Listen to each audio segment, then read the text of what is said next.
আমরা বেশিরভাগ গণমাধ্যম একই শিরোনামের মধ্যেই ছিলাম, কারণ এগুলোর মধ্যেই আসলে সারাদিন আমাদের থাকতে হয়েছে। একটা বিষয় নিয়ে একটু আলাপ করতে চাই।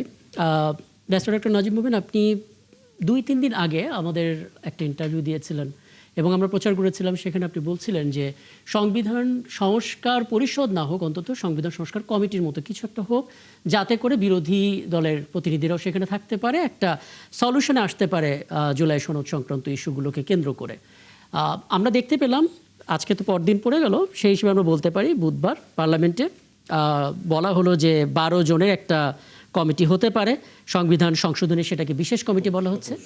হ্যাঁ, 17 জনের। আচ্ছা, তার ভিতরে 12 জনের নামের তালিকা ঠিক করা হয়েছে সংবিধান সংশোধনে, এবং 26% বলা হচ্ছে বিরোধী দলের মধ্যে থেকে থাকতে পারবেন। সেই জায়গা থেকে 5 জন, তার মানে 12 আর 5 মিলে 17। তো সেই জায়গা থেকে বিরোধী দল এখন পর্যন্ত কোনো রেসপন্স করেনি। কোনো স্টেটমেন্ট দেওয়া যায় আসলে? আমরা তো বলেছি যে এরকম সংবিধান সংশোধন কিংবা অ্যামেন্ডমেন্ট, এটা আজকেও বলেছেন আমাদের বিরোধী দলের নেতা, এটা তো আসলে প্রক্রিয়া না।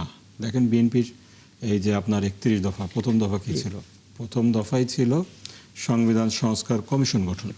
সেরকম একটা কমিশন যদি গঠন করেন আপনারা, এবং সেক্ষেত্রে আমরা বলেছি, আমরা প্রস্তাব দিয়েছিলাম আমাদের বৈশ্বিক যে তেলের সংকট, জ্বালানি তেলের সংকট, বৈশ্বিক সংকট মোকাবেলার জন্য যে এরকম কমিটি হয়েছে, এখানে সমান সংখ্যক অংশীদারিত্বের ভিত্তিতে 5 জন সদস্য আমাদের, 5 জন তাদের, সরি 5 জন করে, একইভাবে জ্বালানি বিষয়ক যে সমস্যার সমাধান করা যায়, একইভাবে সংস্কার বিষয়ক কমিশন আপনারা করেন, আমাদের কাছ থেকে 5 জন নেন, সরকারি দল থেকে 5 জন নেন। এটা করলে আমরা সেখানে যেতে প্রস্তুত, এটা আমরা আগে থেকে বলছি। দেখেন আজকেও যে আইনমন্ত্রী তিনি যে সমস্ত কথা বলছেন, এইগুলোতে কিন্তু স্ববিরোধী। এক্ষেত্রে কিন্তু জনগণ কিছু সংখ্যা থেকেই যায় জনগণের পক্ষ থেকে। যেমন আজকেও বলছেন যে আমরা নাকি বলছি গণভোটের রায় বাস্তবায়ন করতে হবে, গণভোটটা হলো ফ্রড অন কনস্টিটিউশন। আবার সেদিন মাননীয় স্বরাষ্ট্রমন্ত্রী বললেন এটা ফ্যাক্টাম ভ্যালিড, মানে যেহেতু হয়ে গিয়েছে সুতরাং ঘটনাক্রমে সিদ্ধ। এখন ওনাদের অবস্থানটা কি আসলে? ওনারা 2/3 মেজরিটির জোরে ওনারা কি ওনাদের ইচ্ছা মতো বিষয়টাকে নিয়ে ডিল করবেন, নাকি আসলে জনগণ যেভাবে রায় দিয়েছে সেই রায়টাকে সেভাবে বাস্তবায়ন করবেন? তো এই বিষয়গুলো তো নিশ্চিত না হয়ে ওনাদের কমিটিতে যে বিষয়টার ক্ষেত্রে রাবার স্ট্যাম্প হয়ে জাতির সামনে তো আমরা বিমান হিসাবে চিহ্নিত হতে পারি না। একটা কথা কিন্তু আইনমন্ত্রী বলেছেন যে জাতীয় সংসদের মঙ্গলবার আমি একটা লিফলেট পেলাম, এবং সেই লিফলেটে ওনারা 11 দলীয় জোটের পক্ষ থেকে একটি লিফলেট দিয়েছেন, বিরোধী দল কেন সংস্কার চায় সেটা ব্যাখ্যা করা হয়েছে। সেখানে কয়েকটা পয়েন্ট পেলাম, কিন্তু এসব পয়েন্টের মধ্যে কোথাও জুলাই সনদের কথা বলা নাই। না, জুলাই সনদ তো ধরেন, জুলাই সনদ একটা স্টার্টিং পয়েন্ট। এরপরে জুলাই সনদ বাস্তবায়ন আদেশ হয়েছে, আদেশের পরে গণভোট অধ্যাদেশ হয়েছে, তারপরে অলমোস্ট 70% জনগণ এটার পক্ষে রায় দিয়েছে। আমাদের তো মূল বিবেচ্য বিষয় জনগণ যেটার পক্ষে রায় দিয়েছে। আপনি যদি জনগণের ক্ষমতায় বিশ্বাসী হন, গণতন্ত্রে বিশ্বাসী হন, যেখানে অলমোস্ট 70% জনগণ একটা বিষয়কে বাস্তবায়ন করার জন্য রায় দিয়েছে, আপনি সেটা বাস্তবায়ন করুন। আপনি আবার পিছনে যেখানে কে নোট অফ ডিসেন্ট দিয়েছে কি দেয় নেই, তারপরে এখানে আপনার কোনটা আপত্তি আছে কি নেই, এইগুলা নিয়ে আবার ঘাটাঘাটি শুরু করেন, তাহলে তো আপনি ভূতের যেমন উল্টা দিকে হাত এসে উল্টা দিকে হাঁটছেন। আমাদের এখনকার বিবেচ্য বিষয় আপনি গণরায়কে কিভাবে বাস্তবায়ন করবেন, সেটা তো আমাদের বিবেচ্য বিষয়। আমাদের তো সেই জুলাই সনদে কে নোট অফ ডিসেন্ট দিয়েছে, কে কি করেছে, এটা তো বিষয় না। এখন এই গণভোটের রায়টাকে যখন একবার আপনি বলবেন ফ্যাক্টাম ভ্যালিড, আর একবার বলবেন যে ফ্রড অন কনস্টিটিউশন, এটা তো হয় না। তার মানে আমি যদি আপনার কথার একটা সামারি করি এভাবে, যেহেতু অনেকগুলো বিষয় এখন পর্যন্ত কোনো সিদ্ধান্তে আসেনি সরকার বা আপনারা একসাথে, সেই হিসেবে সংবিধান সংশোধনে যে বিশেষ কমিটি প্রস্তাব করা হয়েছে 17 জনের, সেখানে আপনারা এখন পর্যন্ত না, এখানে যাওয়ার প্রশ্নই আসেনি। এখানে আমরা যাব না, এটা আমাদের সিদ্ধান্ত। কারণ এখানে দুটো বিষয়, আপনি সংশোধনের কথা বলছেন, জনগণ সংস্কারের পক্ষে রায় দিয়েছে। 2 নাম্বার হলো এক্ষেত্রে আপনি আপনার মেজরিটিটা কি রাখছেন, আপনি বিচার মানেন তার কাছে আপনার। তো এক্ষেত্রে তো আমাদের থাকবেই, আমাদের রিজার্ভেশন থাকবেই। আপনারা আপনাদের নির্বাচনী যে ওয়াদা, আপনাদের 31 দফা, সেটার প্রথম দফা ছিল সংস্কার কমিশন, সংশোধন না, কিন্তু সেটা না করে আপনারা করছেন এখন সংবিধান সংশোধন কমিটি। এটা তো আমরা যাবো কি জন্য?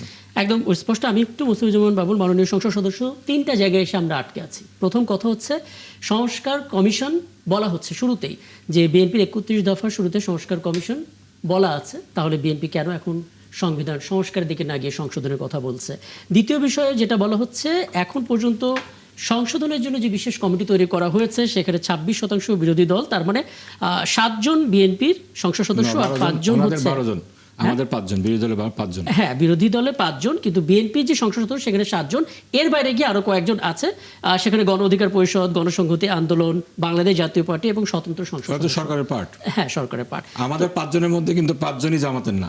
5 জনের মধ্যে এনসিপি আছে, এই শাসনতন্ত্র আন্দোলন আছে, তার মানে মোটা দাগে আপনার 12-5। বুঝতে পারছি। তো এখানে একটু মুস্তাফিজুর বাবুল একটু বলবেন, মানে সরকার কিভাবে এই জিনিসটা আস্থায় আনবে বিরোধী দলকে যদি সংখ্যাগরিষ্ঠতার দিক থেকে এরকম আনুপাতিক হার থাকে?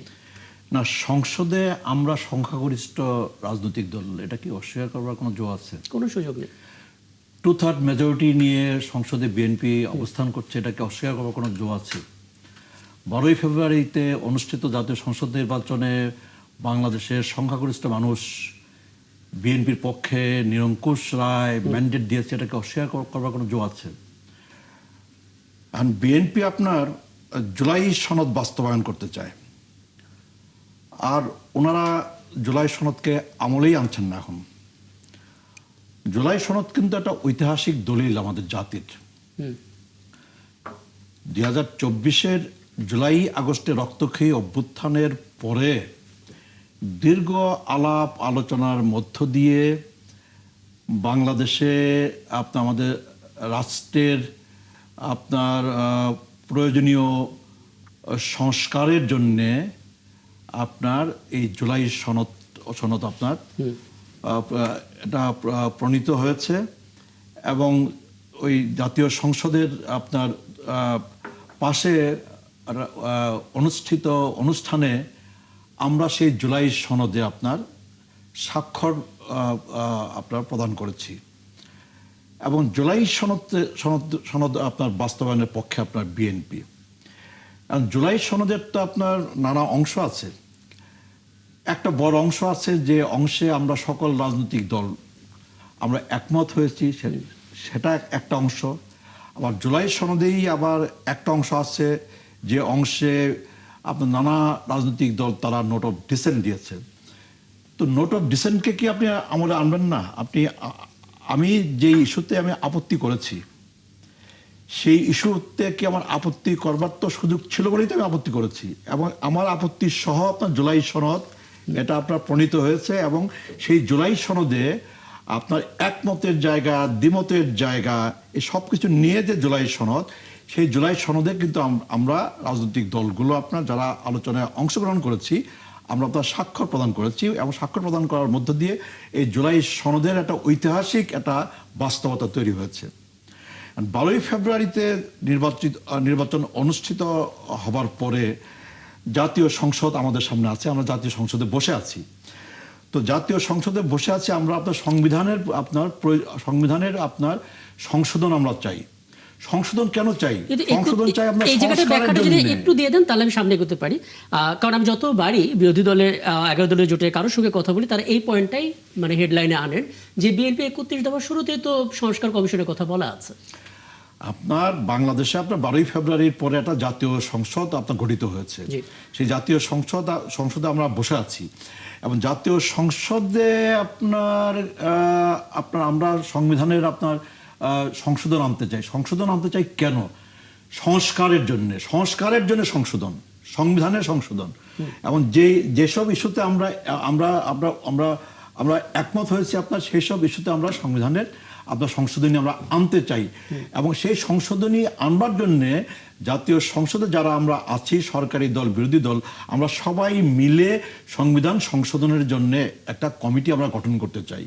তো জাতীয় সংসদে বসে তো আর কমিশন গঠিত হয় না, জাতীয় সংসদে বসে কমিশন গঠিত হয় না, জাতীয় সংসদে বসে আপনার কমিটি গঠিত হয়, এবং কাজটাকে কমিটি কি কাজ করবে? কমিটি কাজ করবে আপনার সংবিধানের সংশোধনী আনবে। কোন সংশোধনী আনবে? যে সংশোধনীগুলা আনার প্রশ্নে আপনার সকল রাজনৈতিক দল একমত হয়েছে, ওই জুলাই সনদ কিন্তু আমাকে সেই অধিকার দিয়েছিল, জুলাই সনদ আমাকে সেই অধিকার দিয়েছিল যেসব ইস্যুতে আমি একমত হতে পারি নাই, আমি দ্বিমত আপনার প্রকাশ করেছি। এবং ওই জুলাই সনদ কিন্তু বলেছে যে আপনি আপনার নির্বাচনে আপনি যাবেন, নির্বাচনী ইশতেহার আপনি ঘোষণা করবেন, নির্বাচনী ইশতেহারে আপনি সেটা উল্লেখ করবেন, এবং নির্বাচনের পরে জনগণ যদি আপনার দলকে, আপনার দলের পক্ষে যদি আপনার ম্যান্ডেট দেয়, তাহলে নির্বাচনের পরে আপনি যেসব ইস্যুতে নোট অফ ডিসেন্ট দিয়েছেন সেসব ইস্যু বাদ দিয়েই যেসব ইস্যুতে আপনি একমত হয়েছিলেন সেসব ইস্যুতেই আপনি সংবিধানের সংশোধনী আপনি আনবেন। এই ম্যান্ডেট কিন্তু আপনার বিএনপি কিন্তু জাতীয় সংসদ নির্বাচনের মধ্য দিয়ে জুলাই সনদে বর্ণিত যে অধিকার, সেই অধিকারটা নিয়ে আপনার জাতীয় সংসদ নির্বাচনের মধ্য দিয়ে বিএনপি কিন্তু এই ম্যান্ডেটটা পেয়েছে। কারণ বিএনপি এই ম্যান্ডেটটা পেয়েছে বলেই আপনার সকলকে নিয়ে, বিরোধী দলকে নিয়ে আপনার, এবং এটা আপনার হচ্ছে যে আপনার ওই যে আপনি বললেন যে 17 জনকে নিয়ে আমরা আপনার এই কমিটি আমরা করতে চাই। 17 জনের মধ্যে 12 জন বিএনপির, 5 জন হচ্ছে আমাদের সাথে যারা আছে তারা, এবং স্বতন্ত্র যারা আছে, স্বতন্ত্র কিন্তু সবাই কিন্তু আমাদের সাথে না, স্বতন্ত্র কিন্তু স্বতন্ত্র অবস্থানেই তারা আছে। এবং সরকারে কিন্তু সবাই না, সরকারে যেমন আপনার গণভোট কি করবেন, গণভোট মানে না, গণভোট তো হচ্ছে আপনার জুলাই সনদ বাস্তবায়নের জন্য গণভোট, আর জুলাই সনদ বাস্তবায়নের জন্য আমরা অঙ্গীকারবদ্ধ। জুলাই সনদের প্রত্যেকটা লাইন দুটোকে আলাদা, মানে জুলাই সনদের ব্যাপারটা হচ্ছে কি, গণভোটটা হচ্ছে আপনার জুলাই সনদ বাস্তবায়নের জন্য। তাহলে জুলাই সনদের প্রত্যেকটা লাইন, প্রত্যেকটা শব্দ, প্রত্যেকটা অক্ষর আমরা বাস্তবায়ন করতে চাই।